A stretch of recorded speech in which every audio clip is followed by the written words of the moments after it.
السلام علیکم ورحمۃ اللہ وبرکاتہ۔ الحمدللہ آج 13ویں تراویح مکمل ہوئی۔ آج کا بیان 16ویں پارہ کے شروع سے 17ویں پارہ کے ربع تک۔ 16ویں پارہ کے شروع میں موسیٰ علیہ السلام اور حضرت خضر کا ایک بڑا عجیب و غریب دلچسپ واقعہ ہے۔ میں اختصار کے ساتھ بتانے کی کوشش کروں گا۔ ایک مرتبہ حضرت موسیٰ علیہ السلام اپنے قوم کے درمیان خطاب کر رہے تھے۔ سامعین میں سے کسی نے پوچھا حضرت موسیٰ سے، اب مجھے بتائیں ہم میں سب سے زیادہ یہاں پہ جاننے والا کون ہے؟ حضرت موسیٰ علیہ السلام نے کہا میں جانتا ہوں۔ بظاہر ان کا کہنا صحیح تھا، چونکہ اس زمانے کے اس وقت کے وہ نبی تھے اور نبی سب سے زیادہ جانتا ہے۔ لیکن اللہ تبارک و تعالی کو حضرت موسیٰ علیہ السلام کا امتحان لینا مقصود تھا۔ اللہ تبارک و تعالی نے حضرت موسیٰ سے کہا، موسیٰ تم سے بھی کوئی زیادہ جاننے والا ہے، لہذا تم سفر کرو۔ بہرحال حضرت موسیٰ علیہ السلام سفر کے لیے نکلتے، ساتھ میں ایک آدمی رہتے ہیں، بھنی ہوئی مچھلی ساتھ میں لے کے چلتے ہیں۔ اللہ تبارک و تعالی کا حکم ہوتا ہے کہ مچھلی جب آپ کے تھیلے سے نکل کر سمندر میں چلی جائے، وہیں پہ ایک شخص سے ملاقات ہوگی، آپ کو ان کے ساتھ سفر کرنا۔ بہرحال حضرت موسیٰ علیہ السلام ان کے ساتھی چلتے بہت آگے نکل جاتے ہیں۔ ایک جگہ تھک ہار کے بیٹھتے ہیں اور اپنے ساتھی سے موسیٰ علیہ السلام کہتے ہیں کہ بھائی وہ جو مچھلی بھنی ہوئی نکالو، ہم لوگ کھا لیں، بھوک لگی ہوئی ہے۔ تو وہ جو ساتھی بولے کہ ارے میں تو بتانا بھول گیا، اس سے پہلے ہم لوگ جہاں ٹھہرے تھے مچھلی وہیں نکل گئی تھی۔ موسیٰ علیہ السلام چونکہ اس زمانے میں کوئی میپ کا زمانہ تھا نہیں، پاؤں کے نشان کو دیکھتے ہوئے پیچھے لوٹے اور جہاں پہ مچھلی نکلی تھی وہاں پہ ایک شخص لیٹے ہوئے تھے جن کا نام تھا حضرت خضر علیہ السلام۔ حضرت خضر علیہ السلام کے ساتھ سفر کرنا شروع کیا۔ حضرت خضر نے شروع میں کہہ دیا تھا کہ موسیٰ آپ میرے ساتھ صبر نہیں کر پاؤ۔ حضرت موسیٰ علیہ السلام نے کہا میں صبر کر لوں گا، اب چلتے چلتے آگے جاتے ہیں، ایک کشتی پہ سوار ہوتے ہیں، سمندر کے اس کنارے جانا ہوتا ہے۔ کشتی پہ سوار ہو کر سمندر کے اس کنارے پہنچ جاتے ہیں۔ اترتے وقت کشتی کو حضرت خضر علیہ السلام ایک گھوسا مار کے توڑ دیتے ہیں۔ حضرت موسیٰ علیہ السلام کہتے کہ یہ کیا کیا آپ نے؟ ایک بیچارے غریب مزدور کی کشتی کو آپ نے توڑ دیا، اس نے کیا بگاڑا تھا؟ حضرت خضر نے کہا میں نے شروع میں کہا تھا کہ آپ میرے ساتھ صبر نہیں کر پائیں گے، آگے چلے۔ ایک بچہ کھیل رہا تھا، حضرت خضر اس کو قتل کر دیا، مرڈر کر دیا اس کا۔ حضرت موسیٰ علیہ السلام پھر بول پڑے، آپ نے یہ کیا کیا؟ انہوں نے معصوم بچے کو کیوں قتل کیا؟ حضرت خضر نے پھر کہا کہ آپ کو میں پہلے کہا تھا صبر نہیں کر پائیں گے۔ کچھ آگے چلے، ایک گاؤں میں پہنچے، وہ لوگ حضرت خضر حضرت موسیٰ کی مہمان نوازی نہیں کیے۔ موسیٰ علیہ السلام کو تکلیف تھی، لیکن جب گاؤں سے نکل رہے تھے ایک دیوار گر رہی تھی، اس دیوار کو حضرت خضر علیہ السلام سیدھی کر دیا۔ حضرت موسیٰ پھر بول پڑے، ایک تو گاؤں میں آیا ہوں، یہاں کوئی پانی کے لیے بھی نہیں پوچھے، مہمان نوازی نہیں کی ہے، آپ ان کی دیوار سے ہی کر رہے ہیں۔ اب چونکہ معاہدہ ہو چکا کہ اب بولیں گے تو ہم دونوں الگ ہو جائیں گے، اب وہیں الگ ہو رہے ہیں۔ اب حضرت خضر علیہ السلام پہلے ریزن بتاتے کہ میں نے کشتی کیوں توڑی۔ اس زمانے کا بادشاہ ظالم اور جابر تھا، جس کے پاس نئی کشتی ہوتی اس کو توڑ دیتا تھا، یہ چھین لیتا تھا۔ اسے حضرت خضر نے توڑ کے اس میں عیب لگا دیا تاکہ مزدور اپنی روزی روٹی کماتا رہے، اس کو صحیح کرا کر۔ اگر صحیح کشتی رہتی تو بادشاہ چھین لیتا اس سے۔ بچے کو قتل کرنے کے پیچھے ریزن کہ بچہ تو نیک نہیں تھا، ماں باپ ان کے نیک تھے، اور یہ بچہ آگے چل کے اپنے ماں باپ کو کفر پہ اکساتا، لہذا نہ رہے بانس نہ بجے بانسری، بچے کا کام تمام کر دیا گیا۔ وہ دیوار کو میں نے اس لیے سیدھا کی کہ دیوار کے نیچے اندر دو یتیم بچوں کو، اما الجدار فکان لغلامین یتیمین، دو یتیم بچوں کا مال اس دیوار کے اندر تھا۔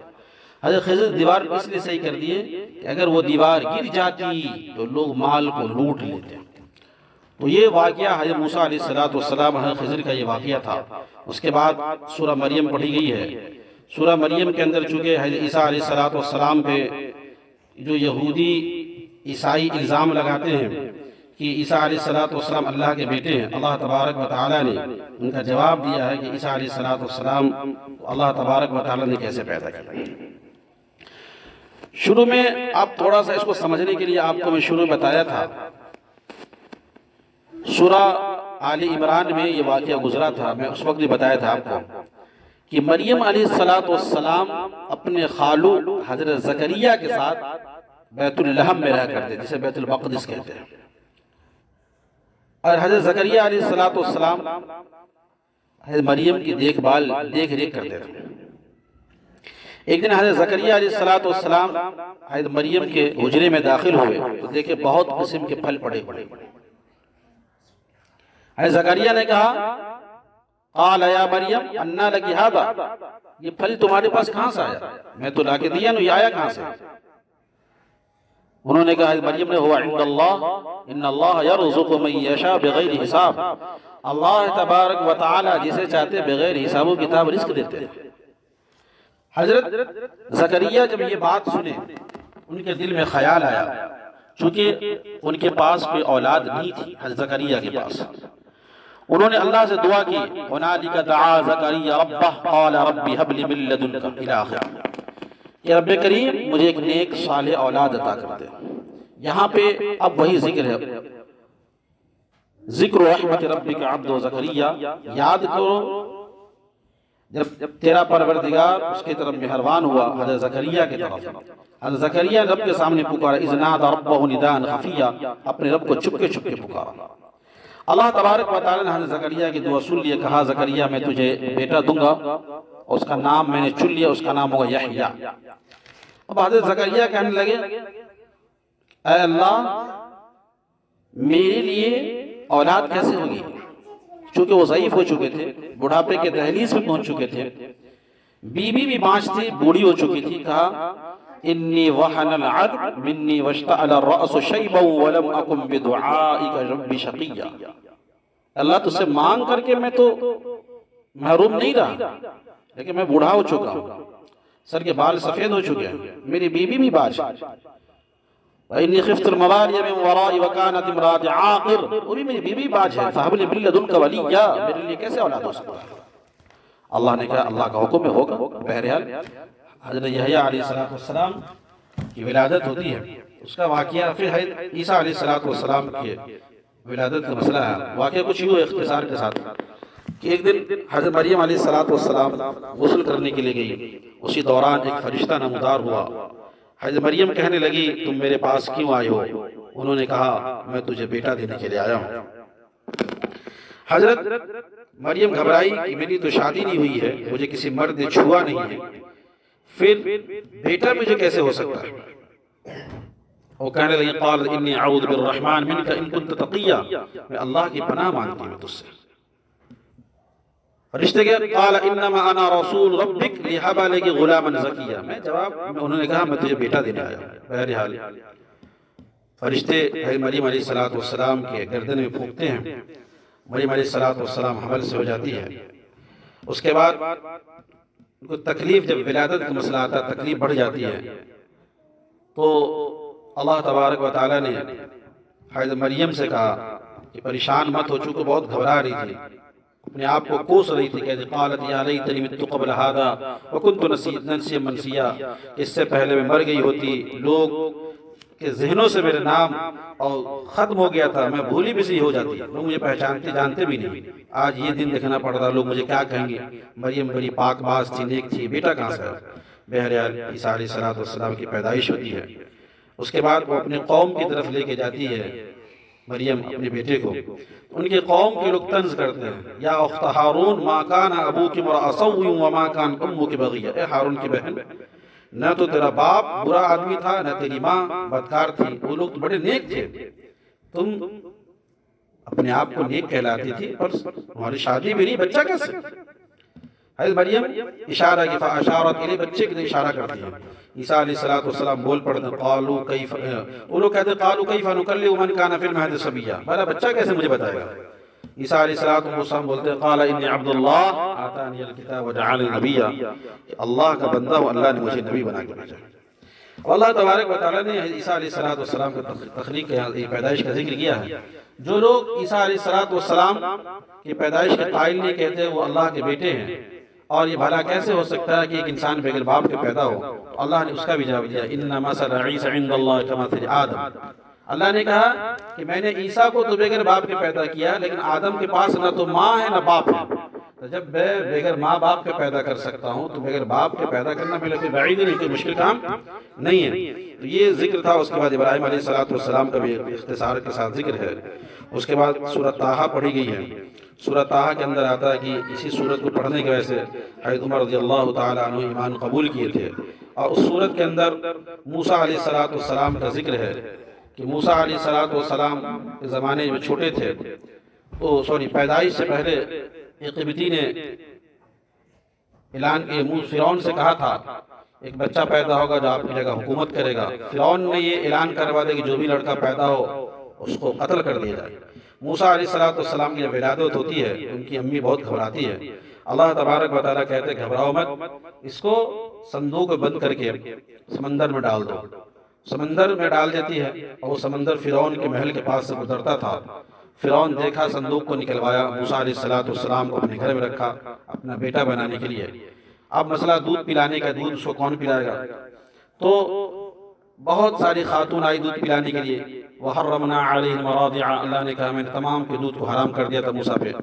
ان کی بہن جو دور سے دیکھتے ہوئے جا رہی تھی بچہ کہاں جاتا ہے، فرعون کے گھر میں گئی، حضرت آسیہ سے کہنے لگی کہ میں بھی خاتون کو جانتی ہوں، مجھے یقین ہے کہ یہ بچہ اس کا دودھ پی لے۔ اس کے بعد جو ہے حضرت آسیہ کہتے بلاؤ، ان کی امی آتی ہے، موسیٰ علیہ السلام کو دودھ پلاتی ہے۔ اس کے بعد وہ اپنے گھر لے جاتی ہے، وہی موسیٰ علیہ السلام پلتے بڑھتے بڑے ہوتے ہیں۔ اس کے بعد ایک واقعہ یہ ہے کہ جب جوان ہوتے ہیں تو بنی اسرائیل اور فرعون کا ایک آدمی لڑ رہا ہوتا ہے، جھگڑا چھڑانے کے لیے موسیٰ علیہ السلام جاتے ہیں کہ ایک گھوسا جب مارتے ہیں فرعون کے آدمی کو، وہی وہ مر جاتا ہے۔ اب موسیٰ علیہ السلام پھر دوسرے دن اسی طرح ٹہلنے جاتے ہیں تو ایک شخص جو کل دو لڑ رہا تھا ایک تو مر گیا، ایک جو بچا تھا پھر وہ دوسرے سے آج لڑ رہا تھا۔ پھر موسیٰ علیہ السلام جھگڑا چھوڑانے کے لیے جب آگے بڑھتے ہیں، وہ آدمی بول پڑتا ہے موسیٰ کل جس طریقے تم نے اس کا قتل کیا میرا بھی قتل کرو گے؟ وہ شور کرتا ہوا شہر کی طرف بھاگا۔ فرعون سمجھ گیا کہ یہی موسیٰ ہے جو میرے تاج و تخت کو چھین کے میری جگہ حکومت کرے گا۔ فرعون نے حکم دیا کہ موسیٰ کو گرفتار کیا جائے۔ موسیٰ علیہ السلام وہیں سے بھاگتے بھاگتے مدین کے علاقے میں جاتے ہیں جہاں تفصیلی واقعہ شعیب علیہ السلام کی بیٹی رہتی ہے، ان کو پانی پلاتے ہیں، ان کی بکری کو پانی پلا دیتے ہیں۔ تو اپنے والد سے جا کے شعیب علیہ السلام کی بیٹی کہتی ہے، شعیب علیہ السلام اپنے گھر بلاتے چونکہ نبی ہوتے ہیں، اور موسیٰ علیہ السلام کہتے ہیں کہ میرے گھر 8 سال رہیں آپ، میرے باغ کی سینچائی کریں۔ اس کے بعد بہرحال موسیٰ علیہ السلام کی شادی حضرت شعیب کی لڑکی سے ہوتی ہے۔ وہاں سے جب آتے ہیں تو آنے کے بعد اللہ تعالیٰ نبوت سرفراز فرماتے ہیں۔ موسیٰ علیہ السلام دیکھتے ہیں کہ آگ دور سے نظر آ رہی ہے تو اپنی اہلیہ سے کہتے ہیں یہیں پہ رکو میں جاتا ہوں پہاڑ کی طرف۔ وہاں جب جاتے ہیں تو اللہ کا حکم ہوتا ہے کہ اے موسیٰ میں تمہارا رب بول رہا ہوں، اپنے دونوں جوتیاں کو نکال لو، اور اللہ تعالیٰ نبوت سے سرفراز فرماتے تھے۔ یہ واقعہ اختصار کے ساتھ تھا۔ اس کے بعد یہ ہے 17ویں پارہ کے شروع میں جو لوگ انکار کرتے تھے رسول کی رسالت کا، خاص کس بات میں تاکید کی گئی ہے کہ پیچھے واقعہ جو پڑھے ہیں، جو انبیاء کی تکذیب کرتے تھے کہ نبی کوئی بشر کیسے ہو سکتا ہے، اللہ تعالیٰ نے اس میں کہا ہے کہ نبی دنیا میں جو گیا سب انسان بشر ہوتے ہیں، اور بے شمار انبیاء کے واقعات اس میں۔ اور اللہ نے فرمایا کہ عنقریب جو اللہ کے حکام کو نہیں مانتے بہت جلد میں حساب لینے والا ہوں، ایک ایک چیز کا میں ایک ایک حساب لینے والا ہوں تمام لوگوں سے۔ اور پھر اللہ تبارک و تعالیٰ نے کہا کہ دنیا میں اللہ کو چھوڑ کے جس کی تم عبادت کر رہے ہو، یاد رکھو اللہ ایک ہے۔ اگر دنیا کا ایک نظام ہے کہ ایک ادارے میں، ایک اسکول یا کالج میں اگر 2 پرنسپل ہو، 2 ذمہ دار ہو تو نظام درہم برہم ہوگا۔ تو اللہ نے کہا ایک دنیا کو چلانے والا ایک ہے، لو کان فیہما آلہۃ الا اللہ لفسدتا، اگر اللہ کے علاوہ کوئی اور شریک ہوتا تو فتنہ فساد برپا ہوتا، کوئی کہتا دھوپ نکلے، کوئی کہتا بارش ہو۔ اللہ نے کہا ایک اللہ، اس لیے اللہ کی وحدانیت کو، اللہ کی فردانیت کو انسان کو ماننا چاہیے، ایک اللہ رب العالمین کی ذات پہ یقین رکھنا چاہیے، یہ ہمارا عقیدہ ہے۔ اور اگر انسان کو اگر ایسا عقیدہ نہیں ہے تو اسلام میں نہیں، خارج اسلام ہے مسلمان۔ اللہ تعالیٰ سے دعا کہ رب کریم ہم سب کہنے سننے زیادہ عمل کرنے کی توفیق عطا فرمائے. آمین. وآخر دعوانا الحمدللہ رب العالمین. السلام علیکم.